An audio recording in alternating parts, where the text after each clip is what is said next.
យើងនឹងធ្វើបាបឯងបន្តិចម្ដងមុនពេលដែលលោកកំពុងរបស់យើងបានលាចាក់ទៅលោកទៅអូយ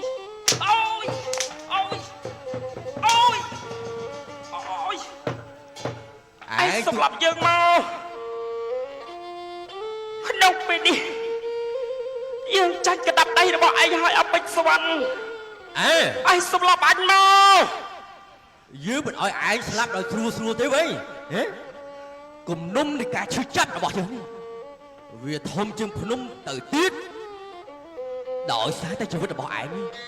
ធ្វើឲ្យលោកឪពុករបស់យើងដែលជាទីស្រឡាញ់ត្រូវឃ្លាតចាក់នៅក្នុងពេលនេះអត់ទេរិចអាណិតអូនបងចាញ់ដៃគេឲ្យអូន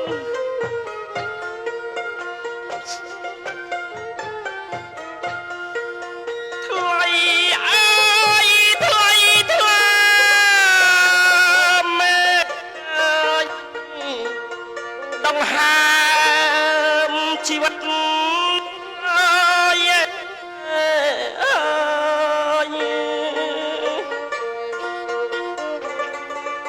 ស្រស់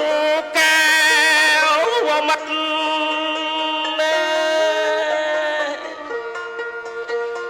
អងត្រូវមរណាអើយយ៉ាអូយឯងសម្លាប់អញមក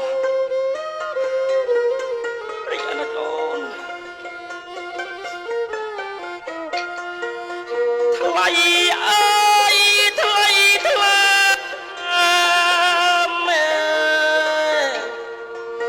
ដង្ហើមជីវិត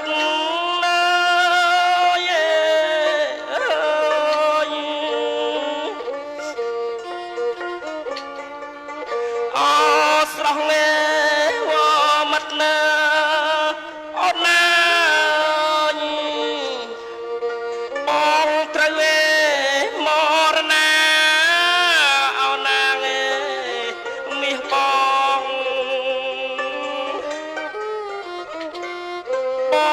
ច្បាស់ជាខ្សែសងខាងចោលស្រស់ងែជីវ៉ាអោណាថ្លៃមាសបងរីកអត់អូនពេលនេះហើយ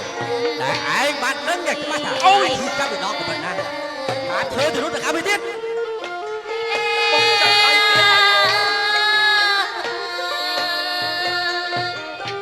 លោកប្រុសមិនបាច់ស្លាប់ពីនោះទេព្រោះថារូបខ្ញុំនេះបានដឹងថាវានឹងមានប្អូនស្រីមួយទៀតថ្មិចវាមានប្អូនស្រីមួយទៀតបាទហើយលោកប្រុស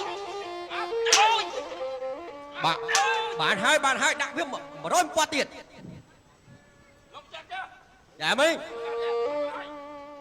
យវាស្ទើរងាប់ស្ទើររស់អញ្ចឹងបានដឹង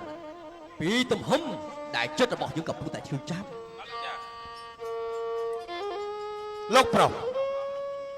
បើអញ្ចឹងខ្ញុំឆាប់ទៅចាប់ប្អូនស្រីវាយកឲ្យលោកប្រុសមកសប្បាយឲ្យពេញចិត្តគួរឲ្យត្រេកត្រអាលណាឆាប់ទៅចាប់ប្អូនស្រីរបស់វាមកបាទបើអញ្ចឹងខ្ញុំទៅហើយ